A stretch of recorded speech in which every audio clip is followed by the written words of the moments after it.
नमस्ते दोस्तों। हम हिंदी साहित्य का इतिहास देख रहे हैं। इसके पूर्व के ताशिका में हमने हिंदी साहित्य के इतिहास की लेखन परंपरा पर चर्चा की थी। अब इस वीडियो में हम हिंदी साहित्य का काल विभाजन और नामकरण की चर्चा करेंगे। हिंदी साहित्य को देखते समय किसी भी भाषा का साहित्य हो, जब उसका इतिहास लिखा जाता है तो सबसे बड़ी समस्या उसके काल विभाजन और कालों के नामकरण की होती है।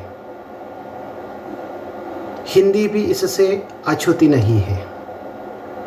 हिंदी में काल विभाजन का प्रथम प्रयास सर जॉर्ज ग्रियर्सन ने किया था, लेकिन उनके द्वारा दिए गए नाम अध्यायों के शीर्षक से अधिक है। तो इस प्रकार कल हमने हिंदी साहित्य इतिहास लेखन की परंपरा देखी थी। उसके अंतर्गत हमने आरंभिक कालखंड के प्रमुख हिंदी साहित्य के इतिहासकारों की चर्चा की थी। आरंभिक कालखंड में हिंदी साहित्य का इतिहास लेखन का सबसे पहला जो प्रयास है सर जॉर्ज ग्रियर्सन ने किया था, परंतु काल विभाजन को लेकर जब हम देखते हैं तो सर जॉर्ज ग्रियर्सन के काल विभाजन के अंतर्गत नामकरण और कालों का जो विभाजन किया गया है वह व्यवस्थित नहीं है। तो हिंदी साहित्य के इतिहास को लेकर विद्वानों में एकमत दिखाई नहीं देता है, चाहे वो हिंदी साहित्य इतिहास लेखन की परंपरा से संबंधित हो या हिंदी साहित्य के काल विभाजन और नामकरण से संबंधित हो। तो इस प्रकार आरंभिक कालखंड के अंतर्गत कालखंडों का विभाजन और नामकरण करते समय उसकी बहुत बड़ी समस्या सामने खड़ी होती है। सबसे पहले तो सर जॉर्ज ग्रियर्सन ने इस प्रकार का प्रयास किया था, परंतु विद्वानों ने उसको स्वीकार नहीं किया। उसके बाद काल विभाजन और नामकरण करने का जो प्रयास है मिश्र बंधुओं ने अपने इतिहास मिश्र बंधु विनोद के अंतर्गत किया है और इस दिशा में उनका महत्वपूर्ण कार्य भी रहा है। परंतु इस पर भी कुछ विद्वान प्रश्न उपस्थित करते हैं कि भले ही उनका काल विभाजन सही नहीं माना जा सकता, लेकिन इस दिशा में उनका कदम बहुत ही सराहनीय रहा है। इसके बाद के लगभग हर साहित्य इतिहासकार ने इस दिशा में काम भी किया है। तो मिश्र बंधु विनोद ने जिस दिशा में महत्वपूर्ण कार्य किया है उसकी सराहना तो की जा सकती है, परंतु उस पर भी कुछ विद्वानों ने संदेह उपस्थित किया है। अर्थात उनका ये कहना है कि हिंदी की जो शुरुआत है 10वीं सदी से हुई है। ऐसे में हिंदी साहित्य की शुरुआत 8वीं सदी से ही नहीं मानी जा सकती। यह जो दोष निकालने का जो प्रयास है कुछ विद्वानों ने मिश्र बंधु विनोद के अंतर्गत किया है।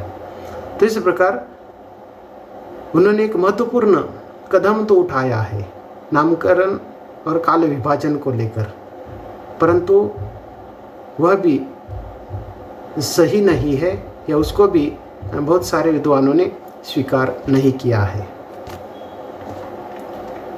तो इस दिशा में विद्वानों ने किस प्रकार का काल विभाजन और नामकरण किया है उसकी चर्चा हमें करनी है।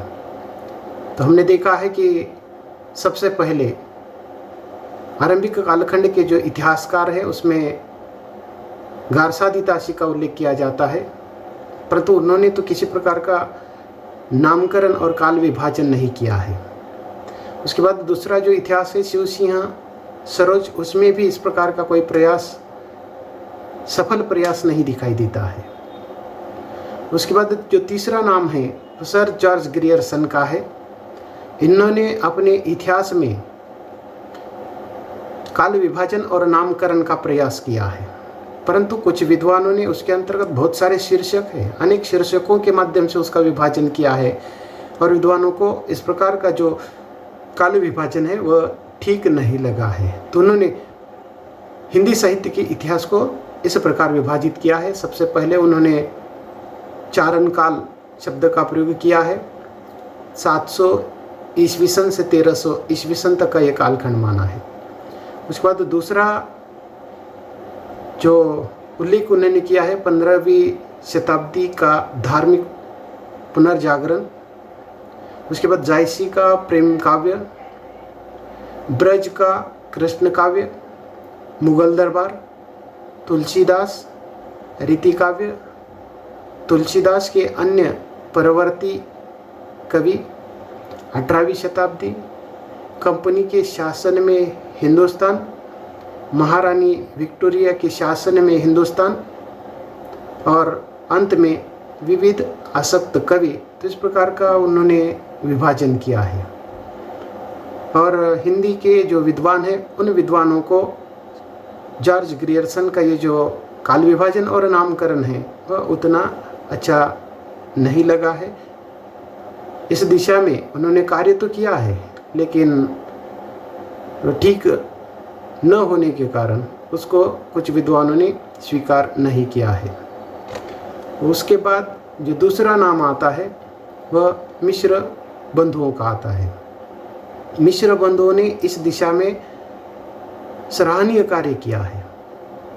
जैसे कि मिश्र बंधुओं ने अपने ग्रंथ मिश्र बंधु विनोद में 7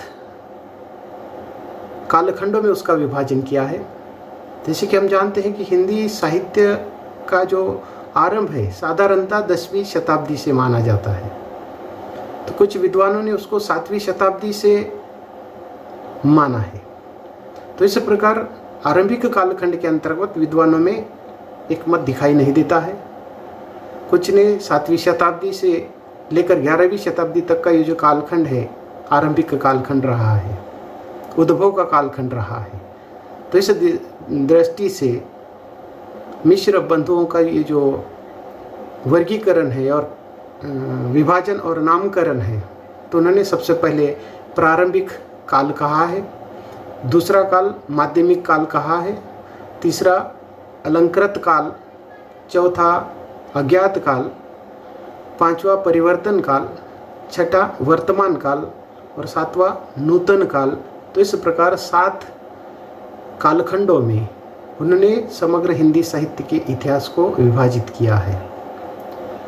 अध्ययन की सुविधा की दृष्टि से उन्होंने विश्लेषण भी उसके अंतर्गत दिया है। विशिष्ट कालखंड को उन्होंने इसके अंतर्गत विभाजित किया है। प्रारंभिक कालखंड को उन्होंने 2 भागों में विभाजित किया है। पूर्व प्रारंभिक काल 700 ईस्वी सन से 1343 और उसके अंतर्गत दूसरा उत्तर प्रारंभिक काल ईस्वी सन 1344 से 1444 तक। उसके बाद दूसरा जो कालखंड है वो माध्यमिक काल है। इस माध्यमिक काल को भी उन्होंने 2 भागों में विभाजित किया है, पूर्व माध्यमिक काल और उत्तर माध्यमिक काल। उसके बाद तीसरा अलंकृत काल है। इस अलंकृत काल को उन्होंने पूर्व अलंकृत काल और उत्तर अलंकृत काल इस प्रकार विभाजित किया है। उसके बाद चौथा है अज्ञात काल। तो इस कालखंड के अंतर्गत उन्होंने ईस्वी सन तो नहीं दिया है लेकिन अलंकृत और परिवर्तन काल के कवि जिनका काल ज्ञात नहीं है ऐसे कवियों को उन्होंने आकार आदि क्रम से वर्णित किया गया है। तो इस प्रकार जिन कवियों का कालखंड का पता नहीं है ऐसे कवियों को उन्होंने आकार आदि के क्रम से अपने इतिहास में स्थान दिया है। उसके बाद 5वां जो कालखंड है वो परिवर्तन काल है। तो ये जो कालखंड है 1890 ईस्वी सन से 1925 ईस्वी सन तक का है। उसके बाद छठा वर्तमान काल है और इसको भी 2 भागों में उन्होंने विभाजित किया है, पूर्व हरिश्चंद्र काल और उत्तर हरिश्चंद्र काल। और अंत में नूतन काल, इस प्रकार मिश्र बंधु ने 7 कालखंडों में उसका वर्गीकरण या विभाजन किया है। उसके बाद तीसरा महत्वपूर्ण जो इतिहासकार है आचार्य रामचंद्र शुक्ल हैं। आचार्य रामचंद्र शुक्ल को हमने कल भी देखा है। हिंदी साहित्य के इतिहास में एक सही दिशा से आचार्य रामचंद्र शुक्ल ने काम किया है। आचार्य रामचंद्र शुक्ल के पूर्व के इतिहास ग्रंथों में अर्थात काल विभाजन और नामकरण को लेकर उतना अधिक अच्छा प्रयास दिखाई नहीं देता है, परंतु आचार्य रामचंद्र शुक्ल के बाद के विद्वानों ने आचार्य रामचंद्र शुक्ल के हिंदी साहित्य के इतिहास के काल विभाजन और नामकरण को लेकर अर्थात उनकी सराहना की है। इस दिशा से आचार्य रामचंद्र शुक्ल पहले इतिहासकार साबित होते हैं। एक अच्छा इतिहास अर्थात आचार्य रामचंद्र शुक्ल का रहा है और उन्होंने अपने इस इतिहास को मुख्यतः 4 कालखंडों में विभाजित किया है और उन्होंने जो नामकरण किया है कालखंड के आधार पर न करते हुए उन्होंने साहित्यिक जो विशेषताएं थी उन विशेषताओं के आधार पर उस कालखंड का नामकरण किया है। पहला जो कालखंड है वह वीरगाथा काल है। ईस्वी सन 1050 से लेकर 1375 का ये कालखंड है। दूसरा कालखंड भक्ति काल का है, 1375 से लेकर 1700 ईस्वी सन तक का है। उसके बाद तीसरा रीतिकाल है, 1700 से लेकर 1900 ईस्वी सन तक का है। और चौथा जो काल है उसको गद्य काल कहा गया है और ये 1900 ईस्वी सन से प्रारंभ होता है। तो इस प्रकार आचार्य रामचंद्र शुक्ल ने एक सही कदम इस दिशा में उठाया है। हिंदी साहित्य का काल विभाजन और नामकरण देखते समय आचार्य रामचंद्र शुक्ल के इस काल विभाजन और नामकरण का ही आधार अन्य विद्वानों ने लिया है। उसके बाद चौथा जो नाम है आचार्य हजारी प्रसाद द्विवेदी का है। तो आचार्य हजारी प्रसाद द्विवेदी ने भी आचार्य रामचंद्र शुक्ल के इस काल विभाजन और नामकरण में अधिक परिवर्तन नहीं किया है। उन्होंने भी 4 कालखंडों में उसको विभाजित किया है, आदिकाल, भक्तिकाल, रीतिकाल और आधुनिक काल। तो इन्होंने आरंभिक कालखंड को आदिकाल शब्द का प्रयोग किया है। उसके बाद दूसरा भक्ति काल है, तीसरा रीतिकाल और चौथा आधुनिक काल है। तो इस प्रकार 4 कालखंडों में उन्होंने विभाजित किया है। कालखंड का ईस्वी सन भी उन्होंने आगे दिया है। उसके बाद अगला जो नाम है डॉक्टर राम कुमार वर्मा का है। डॉक्टर राम कुमार वर्मा ने अपने इस इतिहास में हिंदी साहित्य का आलोचनात्मक इतिहास, उसके अंतर्गत उन्होंने जो इतिहास है उसको 5 कालखंडों में विभाजित किया है और उसको 5 अलग अलग नाम दिए हैं। पहला जो काल है वह संधि काल है। उन्होंने 750 से ये कालखंड प्रारंभ किया है। तो इस प्रकार जैसे कि वीरगाथा काल या आधुनिक काल के पहले का जो कालखंड है उन्होंने उसको संधि काल कहा है। ये 750 से 1000 ईस्वी सन तक चलता है। दूसरा काल है चारण काल, तो 1000 ईस्वी सन से 1375, अर्थात ये वीरगाथा काल आचार्य रामचंद्र शुक्ल का ये कालखंड एक जैसा है। तीसरा भक्ति काल है, चौथा रीतिकाल और 5वां आधुनिक काल। तो इस प्रकार 5 कालखंडों में उन्होंने इस हिंदी साहित्य के इतिहास को विभाजित किया है। उसके बाद अनेक विद्वानों ने इस प्रकार काल विभाजन और नामकरण किया है, लेकिन सामान्यतः जब हम हिंदी साहित्य का इतिहास देखते हैं तो उसको आदिकाल, भक्तिकाल, रीतिकाल और आधुनिक काल इस प्रकार से 4 कालखंडों में विभाजित कर ही देखते हैं और सभी ने अर्थात इस प्रकार के कालखंड को स्वीकार भी किया है। आधुनिक कालखंड का पुनः उसका वर्गीकरण किया जाता है, जैसे कि भारतेंदु काल है, द्विवेदी काल, छायावाद और छायावादोत्तर काल। और पुनः उसको अध्ययन की सुविधा की दृष्टि से भारतेंदु काल को पुनर्जागरण काल कहा गया है, द्विवेदी काल को जागरण सुधार काल कहा गया है, छायावाद है। उसके बाद छायावादोत्तर कालखंड के अंतर्गत प्रगतिवाद है, प्रयोगवाद है, नयिकता है। तो इस प्रकार अर्थात ये जो परंपरा है काल विभाजन और नामकरण की आगे चलती है। उसके बाद हमें हमारा जो पाठ्यक्रम है, पाठ्यक्रम के अंतर्गत खंड 1 आदिकाल को देखना है, आदिकाल का परिचय देखना है। और अब तक हम जो देख रहे हैं वो परिचय के अंतर्गत ही देख रहे हैं। हिंदी साहित्य के इतिहास को हम समझ रहे थे और हिंदी साहित्य के इतिहास में हमें आदिकाल को समझना है। इसके पूर्व हमने हिंदी साहित्य इतिहास लेखन की परंपरा को देखा है। हिंदी साहित्य इतिहास का जो वर्गीकरण और नामकरण विद्वानों ने किया है उसको हमने देखा है। अब हम पाठ्यक्रम के आधार पर आदिकाल का परिचय देखते हैं। पाठ्यक्रम में हमें आदिकाल का परिचय और आदिकालीन साहित्य की प्रेरक परिस्थितियों को देखना है। तो सबसे पहले हम आदिकाल की बात करते हैं।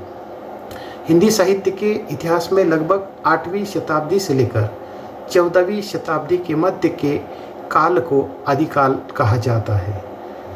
सामान्यतः 8वीं शताब्दी से आदिकाल का प्रारंभ होता है, जैसे कि डॉक्टर रामकुमार वर्मा ने तो 7वीं शताब्दी से उसका वर्गीकरण किया है।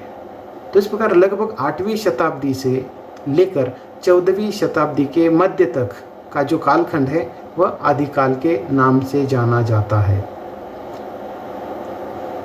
हिंदी साहित्य का जो आदिकाल है, इस आदिकाल को आचार्य शुक्ल जी के अनुसार उन्होंने जो वर्गीकरण किया है 1050 विक्रमी से लेकर संवत 1375 विक्रमी तक, अर्थात उन्होंने ये जो वर्गीकरण किया है राजनीतिक दृष्टि से, राजनीतिक परिस्थिति को आधार बनाते हुए उन्होंने इस प्रकार का वर्गीकरण किया है। संवत 1050 से लेकर 1375 तक का ये कालखंड है। और हम जब हिंदी साहित्य के इतिहास को देखेंगे, अधिकतर जो जानकारी है या बातें हैं वह आचार्य रामचंद्र शुक्ल के इतिहास से संबंधित है। तो इस प्रकार महाराज भोज के समय से लेकर हमीर देव के समय के कुछ पीछे तक ये कालखंड माना है। और अन्य जो विद्वान है जिसके अंतर्गत डॉक्टर रामकुमार वर्मा ने भी, अर्थात ये जो कालखंड है इस कालखंड को 14वीं शती तक स्वीकार किया है। यानी कि आचार्य रामचंद्र शुक्ल का ये जो पहला आदिकाल का जो कालखंड है उसको स्वीकार करने का काम डॉक्टर रामकुमार वर्मा ने भी किया है। हिंदी साहित्य का जो प्रारंभिक काल है उसको आदिकाल कहा गया है। जैसे कि हमने देखा है कि एक नामकरण किस प्रकार किया गया है, कालखंड का विभाजन और उसको नामकरण किया गया है। तो आदिकाल को लेकर अनेक विद्वानों ने अलग अलग प्रकार के नामों का उल्लेख किया है। तो हिंदी साहित्य के इतिहास के प्रथम काल को, यानी कि आदिकाल का जो नामकरण है विद्वानों ने किस प्रकार किया है उसकी चर्चा हमें पहले करनी है। तो डॉक्टर क्रियर्सन ने आदिकाल को या प्रथम जो चरण है या प्रथम जो काल है उसको चारण काल कहा है। दूसरा नाम आता है मिश्र बंधुओं का है। मिश्र बंधु ने उसको आरंभिक काल या प्रारंभिक काल कहा है। आदिकाल या किसी साहित्यिक विशेषता के आधार पर नाम उन्होंने नहीं दिया है। तो ये आरंभिक काल होने से, हिंदी साहित्य का आरंभ होने से उन्होंने आरंभिक या प्रारंभिक काल कहा है। उसके बाद तीसरा जो महत्वपूर्ण नाम है आचार्य रामचंद्र शुक्ल का है और उन्होंने इस कालखंड को वीर गाथा काल कहा है। वीर अर्थात ये वीर रस है और गाथा शब्द का अर्थ कथा है। वीरों की गाथा कहने वाला ये कालखंड रहा है। हम देखते हैं कि इस कालखंड के अंतर्गत अनेक ऐसे कवि हैं जो राजा के आश्रित कवि रहे हैं और उन्होंने अपने राजा के शूरवीरता का जो गान है, गाथा है, वह अपने रचनाओं के या ग्रंथों के माध्यम से किए। इसके आधार पर उन्होंने उसको वीर गाथा काल कहा है। तो इस कालखंड के अंतर्गत अधिक मात्रा में तो इस वीर रस में लेखन हुआ, इस आधार पर उन्होंने उसको वीरगाथा काल कहा है। उसके बाद चौथा जो नाम है वह राहुल सांस्कृत्यायन का है और उन्होंने आदिकाल को सिद्ध सामंत युग कहा है। अर्थात ये जो सिद्ध कवि हैं तो उन सिद्ध कवियों के अंतर्गत या सिद्ध कवियों का जो साहित्य है उसको केंद्र में रखते हुए उन्होंने सिद्ध सामंत युग शब्द का प्रयोग किया है। उसके बाद महावीर प्रसाद द्विवेदी है, उन्होंने बीज वपन काल शब्द का प्रयोग किया है। तो ये जो बीज वपन काल है अर्थात यहाँ हिंदी साहित्य के इतिहास का ये आरंभिक काल है, बीजारोपण के जैसा ये काल है। तो इस आधार पर उन्होंने बीज वपन काल प्रारंभिक है, तो इस आधार पर उन्होंने उसको बीज वपन शब्द का प्रयोग किया है। उसके बाद विश्वनाथ प्रसाद मिश्र ने उसको वीर काल कहा है, वीरों की गाथा कहने वाला या शूर वीर जो इस कालखंड के जो राजा थे उनका गुणगान करने वाला साहित्य इस कालखंड के अंतर्गत लिखा गया है। वीर रस के आधार पर इसका नामकरण वीर काल किया गया है। उसके बाद हजारी प्रसाद द्विवेदी ने उसको आदि काल कहा गया है। प्रारंभिक काल होने से या हिंदी साहित्य का ये आरंभ होने से उसको आदि काल कहा है। और उसके बाद डॉक्टर राम कुमार वर्मा ने उसको चारण काल या संधि काल कहा है। तो ये चारणों का साहित्य है। डॉक्टर ग्रियर्सन ने जो शब्द प्रयोग किया है चारण काल, वही डॉक्टर राम कुमार वर्मा करते हैं, उसको दूसरा एक नाम संधि काल देते हैं। अर्थात यहाँ संदिग्ध जो रचना है इस कालखंड के अंतर्गत अनेक दिखाई देती है। संदेह उत्पन्न करने वाले ग्रंथ है या संदेह उत्पन्न करने वाली इस कालखंड के अंतर्गत भाषा है। प्रामाणिकता पर संदेह इस कालखंड के अंतर्गत, अर्थात ये दो युगों को जोड़ने वाला ये कालखंड रहा है। इस दृष्टि से उन्होंने उसको संधि काल कहा है। तो उसके बाद आगे आदिकाल का जो साहित्य है वो किस प्रकार का रहा है या इस कालखंड की साहित्यिक जो विशेषता है किस प्रकार की रही है, किस प्रकार का साहित्य या ऐसे कौन कौन से कवि हैं, किस वर्ग के कवि हैं और उन्होंने साहित्य लेखन किया है। तो यहाँ मुख्यतः 4 रूपों में हमें आदिकालीन साहित्य देखने को मिलता है।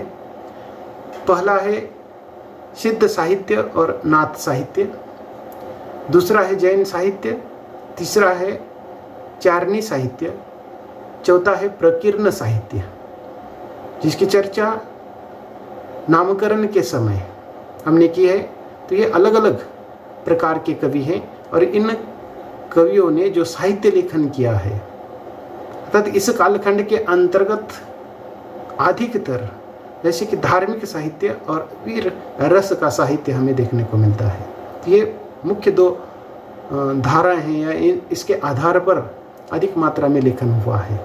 तो इस प्रकार सिद्ध और नाथ साहित्य, जैन साहित्य, चारणी साहित्य और प्रकीर्ण साहित्य। तो संक्षेप में हमें एक एक ये जो साहित्यिक रूप है उसकी चर्चा करनी है। सबसे पहले हम सिद्ध और नाथ साहित्य की चर्चा करते हैं।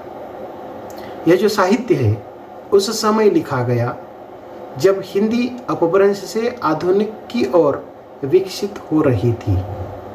अतः ये जो कालखंड है आरंभिक कालखंड है, 2 युगों को जोड़ने वाला कालखंड है। जैसे कि उसको डॉक्टर राम कुमार वर्मा के शब्दों में ये संधि काल है। इस प्रकार अर्थात इस कालखंड के अंतर्गत जब हम भाषा की बात करते हैं तो यहाँ 2 प्रकार की भाषा दिखाई देती है। एक तो जैसे कि हम हिंदी का साहित्य देख रहे हैं और हिंदी का ये आरंभिक युग है। तो एक हिंदी भाषा और इसके पूर्व की जो भाषा थी अपभ्रंश भाषा, अर्थात इन 2 भाषाओं के बीच का ये कालखंड है। तो इस प्रकार जैसे कि अपभ्रंश से हिंदी भाषा में परिवर्तन हो रहा था या अपभ्रंश से हिंदी का धीरे धीरे विकास हो रहा था। तो इस प्रकार की भाषा की स्थिति यहाँ दिखाई देती है। और ऐसे समय में एक भाषा का महत्व कम होकर दूसरे भाषा का महत्व बढ़ रहा था, दूसरी भाषा विकसित हो रही थी। ऐसे समय में लिखा हुआ ये सिद्ध और नाथों का साहित्य रहा है। बौद्ध धर्म के अंतर्गत जो एक महत्वपूर्ण जो शाखा है वज्रयान, तो इस वज्रयानी शाखा के जो अनुयायी है उस समय वह सिद्ध कहलाते थे।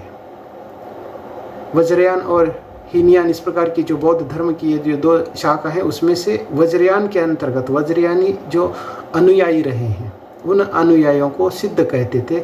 और सिद्धों के द्वारा लिखा गया जो साहित्य है वह सिद्ध साहित्य के नाम से जाना गया है। तो इनकी जो संख्या थी वह 84 मानी जाती है। तो इस प्रकार सरहपा को ही प्रथम सिद्ध कवि माने जाते हैं। सरहपा को अन्य कुछ नामों से भी जाना जाता है, सरोजपाद और सरोजभद्र इस प्रकार के भी नाम रहे हैं, इस नाम से भी कुछ लोग जानते हैं। तो ये जो सरहपा है वह सिद्ध के प्रथम कवि माने गए हैं। इसके अतिरिक्त अन्य भी कुछ प्रमुख जो कि सिद्ध कवि रहे हैं, तो इन सिद्ध कवियों में प्रमुख कवियों के अंतर्गत शबरप्पा, लोइप्पा, डोंबिप्पा, कनप्पा, कुकुरिप्पा आदि सिद्ध साहित्य के प्रमुख कवि माने जाते हैं। और ये कवि अपनी वाणी का प्रचार जन भाषा में करते थे। तो इस प्रकार जैसे कि हम देखते हैं, हमें आदिकालीन जो विभिन्न प्रकार की परिस्थितियां हैं उसको देखना है। तो इस कालखंड की धार्मिक परिस्थिति का विचार करना है। तो धार्मिक परिस्थिति और राजनीतिक परिस्थिति इस प्रकार के साहित्य लेखन के लिए बहुत महत्वपूर्ण रही है। और इस कालखंड के अंतर्गत हर कोई अपने अपने धर्म के प्रचार में जुड़ा था। धार्मिक जो साहित्य है इस कालखंड के अंतर्गत अधिक मात्रा में लिखा गया है। तो इस प्रकार जैसे कि इन 84 सिद्धों में से जो प्रमुख सिद्ध कवि रहे हैं, उन्होंने अपने धर्म का जो प्रचार है, अपने धर्म के प्रचार प्रसार के लिए जिस भाषा का प्रयोग किया है, तो उन्होंने उस समय तत्कालीन जो जन भाषा थी उस जन भाषा के माध्यम से ही अपने वाणी का या अपने साहित्य का या अपने विचारों का प्रचार और प्रसार किया है। उनकी सहजिया प्रवृत्ति मनुष्य की स्वाभाविक वृत्ति को केंद्र में रखकर निर्धारित हुई थी। अर्थात उनकी ये जो प्रवृत्ति रही है, सहज प्रवृत्ति रही है, और उन्होंने मनुष्य के स्वाभाविक वृत्ति को केंद्र में रखकर अर्थात अपने विचारों को उन्होंने व्यक्त किया है। इस प्रवृत्ति ने एक प्रकार की स्वच्छंदता को जन्म दिया, जिसकी प्रतिक्रिया में नाथ संप्रदाय शुरू हुआ है। तो इस प्रकार जैसे कि उनकी ये जो प्रवृत्ति रही है, अर्थात उनकी प्रवृत्ति स्वच्छंदता की रही है, अर्थात इस स्वच्छंद प्रवृत्ति के कारण आगे चलकर नाथ संप्रदाय का जन्म हुआ है, नाथ संप्रदाय शुरू हुआ है। तो इस प्रकार सिद्धों के बाद ये नाथ संप्रदाय शुरू होता है। सिद्धों का जो स्वभाव था, सिद्धों की जो स्वाभाविक जो वृत्ति थी, उसके आधार पर स्वच्छंदता का जन्म होता है और आगे चलकर नाथ संप्रदाय शुरू होता है। योग मार्गी नाथ साधु हठ योग पर विशेष बल देते थे। तो इस प्रकार ये जो नाथ है, नाथ साहित्य है या नाथों की जो संख्या है 9 रही है, 9 नाथ जिसे हम कहते हैं। तो इस प्रकार इन नाथ साधुओं का एक विशेष गुणधर्म था हठ योग का, अर्थात वे इस हठ योग के माध्यम से आगे बढ़े। या हठ योग पर उन्होंने अधिक बल दिया है। अर्थात ये हठ योग निर्गुण निराकार जो ईश्वर है, अर्थात उसके अंतर्गत हमें दिखाई देता है, या वे निर्गुण निराकार ईश्वर को मानने वाले थे। तथाकथित जो निचली जातियां हैं, निचली जातियों के लोगों में से कई जैसे कि ऊपर पहुंच जाते हैं, उनमें से ये नाथ रहे हैं। जैसे कि निचली जो जातियां हैं, उन जातियों में से ऊपर उठकर जिनका विकास हुआ है, ऐसे कुछ जो लोग हैं, अर्थात उसमें से ये 84 सिद्ध और 9 नाथ हैं, उनमें से ये सामने आए हैं। नाथ संप्रदाय में सबसे पहला जो नाम आता है वो गोरखनाथ का है। और गोरखनाथ ने अपनी कई रचनाएं लिखी है, उनकी कई रचनाएं हमें प्राप्त होती हैं। इसके अतिरिक्त अन्य कुछ नाथों ने हिंदी साहित्य में लेखन किया है, या उनका भी साहित्य हमें देखने को मिलता है, जिसके अंतर्गत चौरंगी नाथ हैं, गोपीनाथ हैं, उसके बाद भरथरी आदि जो नाथ पंथ के प्रमुख कवि रहे हैं। इस समय की जो रचना है साधारणता दोहों और पदों में प्राप्त होती है, अर्थात उन्होंने साहित्य लेखन के लिए दोहा और पद, ये जो दो छंद है, इसका प्रयोग उन्होंने किया है और इसके अंतर्गत उनकी रचनाएं प्राप्त होती है। कभी कभी उन्होंने चौपाई का भी प्रयोग किया है। तो इस प्रकार जैसे कि जो तीसरा प्रकार है दोहा, पद और जो चौपाई है, उसका भी उन्होंने आधार लिया है। और उसके बाद परवर्ती संत साहित्य पर सिद्धों और विशेषकर नाथों का गहरा प्रभाव पड़ा है। अर्थात इसके बाद आदिकाल के बाद जो दूसरा कालखंड है वह भक्ति काल का रहा है। और इस भक्ति का जो प्रारंभ है, ये उसका जो उद्गम है, हमें सिद्धों और नाथों के इस स्वच्छंदता और हठयोग के माध्यम से दिखाई देता है। अर्थात सिद्धों और नाथों का जो गहरा प्रभाव है, इसके बाद के साहित्य पर देखने को मिलता है।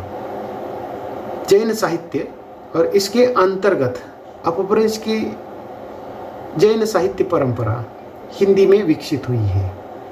इस प्रकार अपभ्रंश में लेखन करने वाले जो जैन साहित्यकार थे, उन्होंने हिंदी में भी लेखन किया है। तो इस प्रकार अपभ्रंश में लिखने वाले जो साहित्यकार है, उन्होंने हिंदी भाषा को विकसित करने का भी उनका योगदान रहा है। जैन कवियों ने जैन धर्म के प्रचार प्रसार हेतु जो साहित्य लिखा, वह जैन साहित्य कहलाता है। तो इस प्रकार इस कालखंड के अंतर्गत जो धार्मिक स्थिति है, धार्मिक परिस्थिति है, बहुत ही अस्त व्यस्त रही है। हर धर्म खतरे में पड़ा था और हर इस प्रकार के जो धार्मिक थे, अपने अपने धर्म की रक्षा में जुटे थे।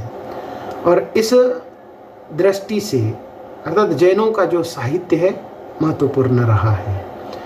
हिंदी भाषा के आरंभिक कालखंड में हिंदी भाषा को विकसित करने में अर्थात जैन साहित्य का भी बहुत बड़ा योगदान रहा है। उसके बाद स्वयंभू का पद्म चरित्र वास्तव में राम कथा ही है। तो इस प्रकार जैसे कि स्वयंभू है, इस कालखंड के जो कवि है, एक महत्वपूर्ण कवि स्वयंभू, उनका जो ग्रंथ है पौम चरित्र, अर्थात वास्तव में वह राम कथा है, जैसे कि जो आगे चलकर हिंदी में विकसित हुई है, तो जैन साहित्य के अंतर्गत भी देखने को मिलती है।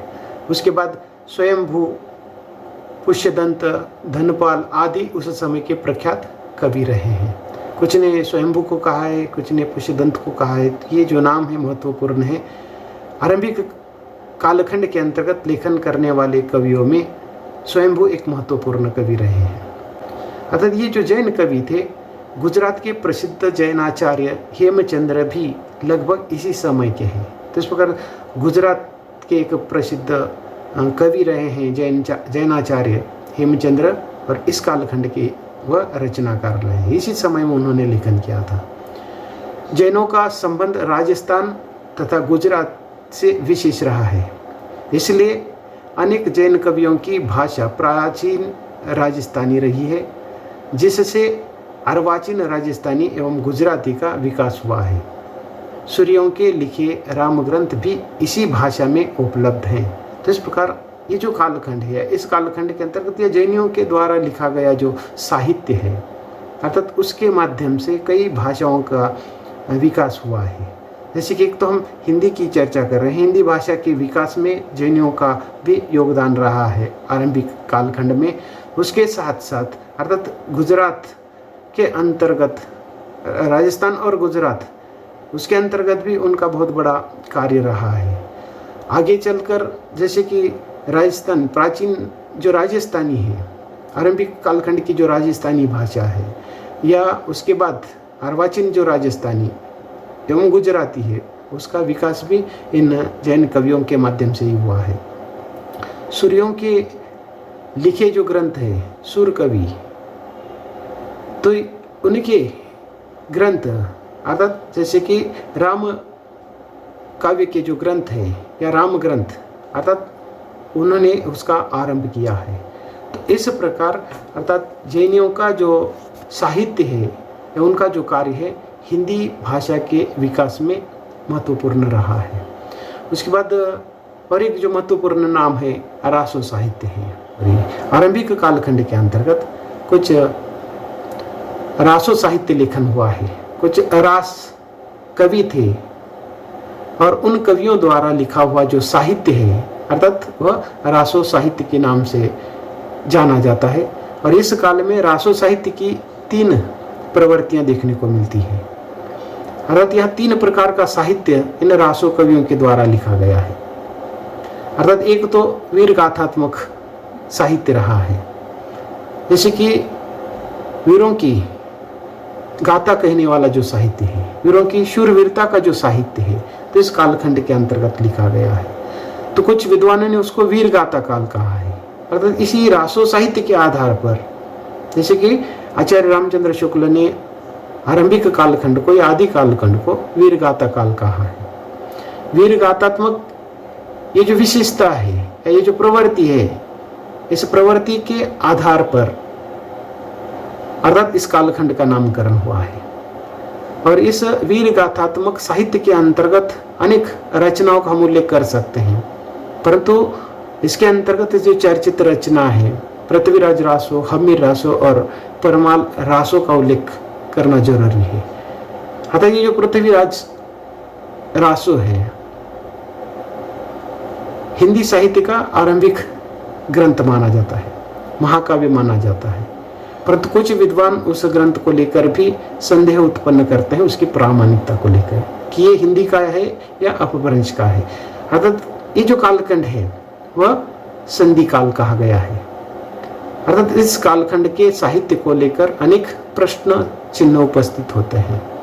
तो इस प्रकार ये जो कालखंड है रासो साहित्य के अंतर्गत शूरवीरता की गाथा कहने वाला ये पहला साहित्यिक लक्षण रहा है, पहली प्रवृत्ति रही है। उसके बाद दूसरी प्रवृत्ति है धार्मिकता। तो इस कालखंड के अंतर्गत जिस प्रकार वीर गाथा के अंतर्गत वीर रस को महत्वपूर्ण माना गया या उसको महत्व दिया गया, उसी प्रकार धर्म भी बहुत महत्वपूर्ण है। जैसे कि हम इस कालखंड की धार्मिक परिस्थिति को देखते हैं तो हर धर्म असुरक्षित था। एक धर्म दूसरे धर्म पर अन्याय अत्याचार कर रहा था, एक धर्म दूसरे धर्म को कमजोर करने की कोशिश कर रहा था। ऐसे समय में अपने अपने धर्म की रक्षा करने की जो जिम्मेदारी है इन साहित्यकारों ने उठाई। अपने धर्म के प्रचार और प्रसार में उन्होंने जन सामान्य की जन भाषा का प्रयोग कर अर्थात इस प्रकार के ग्रंथों की रचना की है। तो इस धार्मिकता को लेकर भरतेश्वर बाहुबली रास इस प्रकार की एक रचना बहुत ही महत्वपूर्ण रही है। और उसके साथ साथ एक तीसरी जो विशेषता है वह श्रृंगारिकता की रही है। अर्थात इस कालखंड के कुछ ऐसे कवि हैं जो राजा के दरबार में रहे हैं, राजा के आश्रित कवि थे।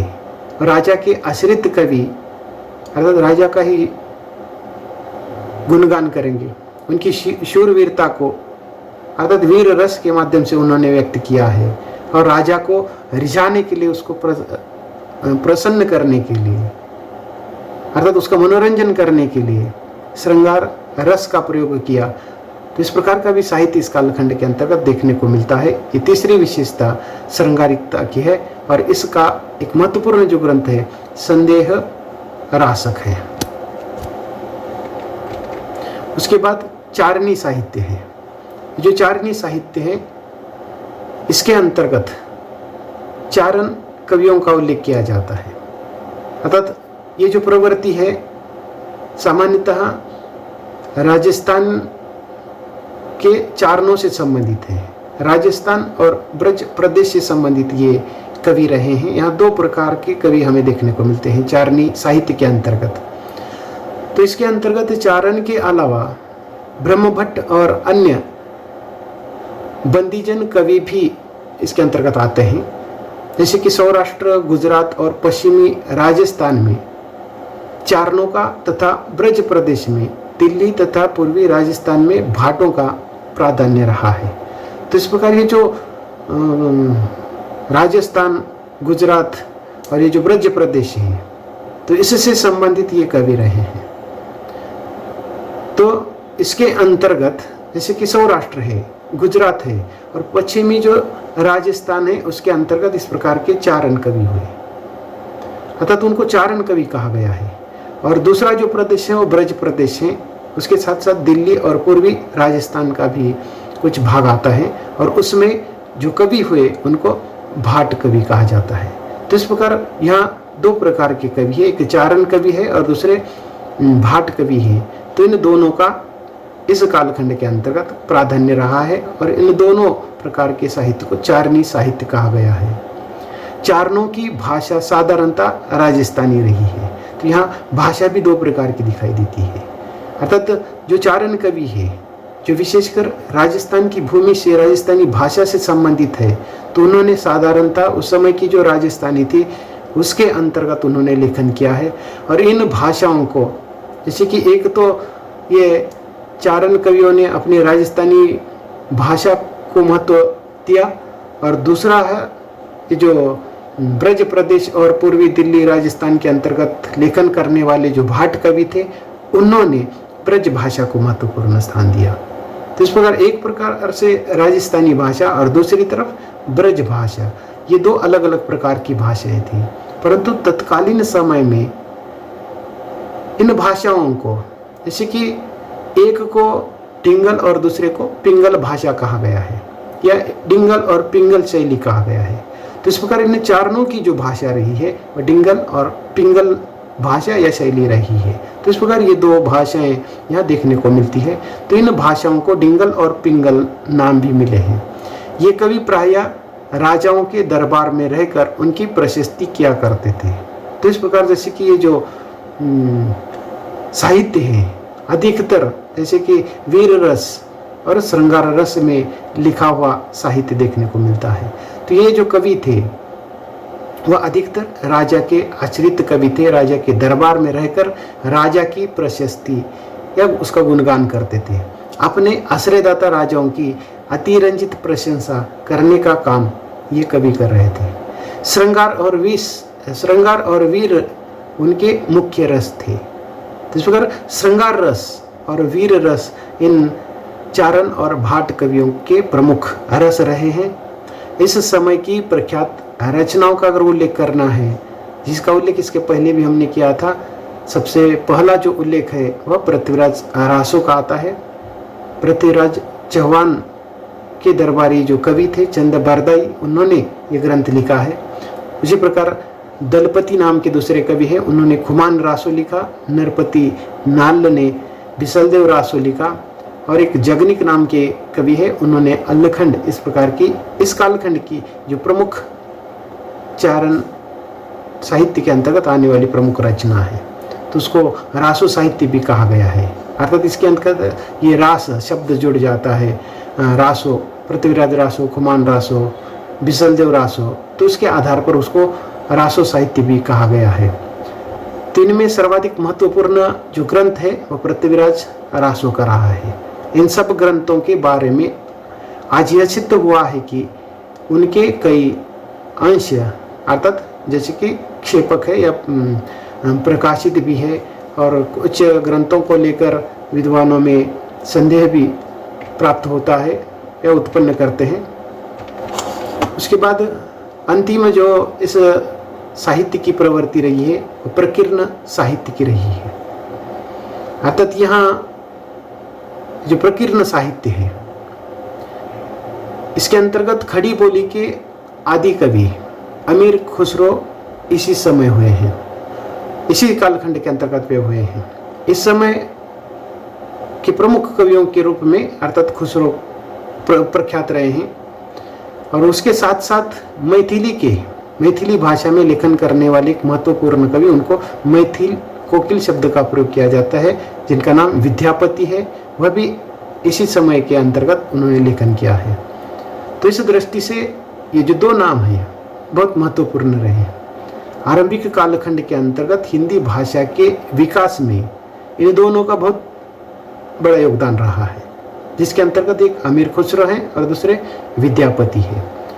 तो विद्यापति के मधुर पदों के कारण इन्हें अभिनव जयदेव भी कहा जाता है।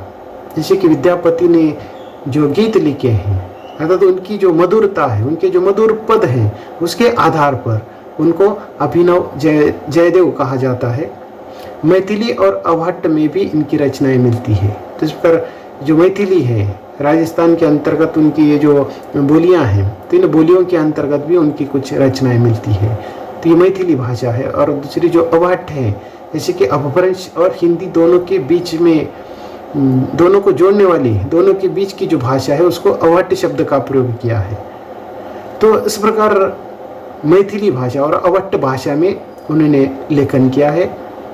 उनकी पदावली का जो मुख्य रस है वह श्रृंगार रस माना जाता है। अर्थात ये जो मधुरता है, मधुर पदों का जो उन्होंने निर्माण किया है, वह मुख्य रस श्रृंगार रहा है और उसके अंतर्गत उन्होंने लेखन किया है। उसके साथ साथ और एक जो नाम है अब्दुल रहमान का है।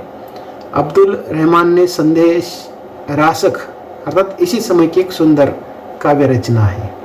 ये भी एक महत्वपूर्ण कवि है। और इस प्रकार इस कालखंड के अंतर्गत हिंदी भाषा के विकास में योगदान देने वाले अमीर खुसरो, विद्यापति और अब्दुल रहमान का नाम लिया जा सकता है। इस छोटे से प्रेम संदेश काव्य की भाषा अपभ्रंश से अत्यधिक प्रभावित होने से कुछ विद्वान इसका हिंदी की रचना न मानकर अपभ्रंश की रचना मानते हैं। तो इस प्रकार अब्दुल रहमान का ये जो ग्रंथ है संदेश रासक, उस पर कुछ लोग, कुछ विद्वान अर्थात संदेह उत्पन्न करते हैं और कहते हैं कि ये हिंदी भाषा की रचना नहीं है। अर्थात उसको कुछ विद्वान अपभ्रंश की रचना मानते हैं। तो इस प्रकार हिंदी साहित्य का जो आदिकाल है, इस कालखंड की सामान्यतः जो प्रवृत्तियां हैं, जिसके अंतर्गत आश्रयदाताओं की अतिरंजित प्रशंसा हुई है, युद्धों का सुंदर वर्णन इस कालखंड के कवियों ने किया है, श्रृंगार मिश्रित वीर रस का जो आलेख है इस कालखंड की साहित्यिक प्रमुख विशेषताएं रही है। तो इस कालखंड के अनेक कवि किसी न किसी राजा के दरबारी आश्रित रहे हैं। तो इस प्रकार ये जो आश्रित कवि है, आश्रित कवियों ने अपने राजाओं की अतिरंजित प्रशंसा की है। अनेक ऐसे कवि हैं जो राजा के साथ युद्ध के मैदान में उतरते थे। युद्ध के समय युद्ध और अन्य समय में वो लेखन करने का काम, उसके अंतर्गत चंद बरदाई का उल्लेख हम कर सकते हैं। तो उन ऐसे कवियों ने युद्धों का सुंदर या सजीव वर्णन किया है। उसके साथ साथ राजा को रिझाने के लिए, प्रसन्न करने के लिए श्रृंगार मिश्रित वीर रस का आलेख या आलेखन करने का जो काम है इस कालखंड के कवियों ने किया है। तो इस प्रकार समग्र दृष्टि से जब हम विचार करते हैं तो इस कालखंड की जो राजनीतिक परिस्थिति है, उस राजनीतिक परिस्थिति का बहुत बड़ा जो प्रभाव है इस कालखंड के साहित्य पर देखने को मिलता है। साधारणतः इस कालखंड के अंतर्गत जो इस्लाम है वह धीरे धीरे भारत में प्रवेश कर चुका था। देशी जो रजवाड़े थे वे परस्पर अपने ही कलह में व्यस्त थे और उसका लाभ इस्लामी शासकों ने उठाया और सब एक के साथ एक मिलकर अर्थात मुसलमानों के साथ लड़ने के लिए वे तैयार नहीं थे। अर्थात ये देशी जो शासक थे और ये एक दूसरे के साथ मिलकर अगर इन मुस्लिम शासकों के विरोध में अगर संघर्ष करते हैं तो इस प्रकार की स्थिति तैयार नहीं होती, परंतु इन्होंने ऐसा नहीं किया है। एक दूसरे के विरोध में ये संघर्ष करते रहे और उसका जो लाभ है अर्थात मुसलमान शासकों ने किया और उसका ये परिणाम हुआ कि ये जो अलग अलग सबको हराकर इन मुस्लिम शासकों ने भारत में अर्थात ये धीरे धीरे स्थिर हो गए और दिल्ली की जो गद्दी है उन्होंने प्राप्त कर ली और क्रमशः उनके राज्य का विस्तार होता गया। तत्कालीन जो कविता है, आदिकालीन जो कविता है, उस कविता पर इस स्थिति का प्रभाव हमें देखने को मिलता है। उसके बाद आदिकाल का जो साहित्य है, इस साहित्य की जो मुख्य विशेषता है उसकी चर्चा हमने की है। तो हिंदी का प्रथम कवि कौन है? प्रथम कवि को लेकर भी विद्वानों में एक मत दिखाई नहीं देता है। अलग अलग विद्वानों ने अलग अलग कवियों का उल्लेख किया है। तो इस कालखंड के अंतर्गत ऐसे कौन कौन से कवि हैं जिन कवियों को हिंदी साहित्य का या हिंदी साहित्य के इतिहास में उनको पहला कवि होने का स्थान मिला है। अलग अलग विद्वानों ने अलग अलग नामों का उल्लेख किया है। सबसे पहले डॉक्टर रामकुमार वर्मा के अनुसार स्वयंभू नाम के जो कवि है वह हिंदी के पहले कवि माने जाते हैं और उनका जो कालखंड है वह 693 ईस्वी का रहा है। उसके बाद दूसरे एक इतिहासकार हैं राहुल सांस्कृत्यायन, उनके अनुसार सरहपा को हिंदी के पहले कवि माने हैं।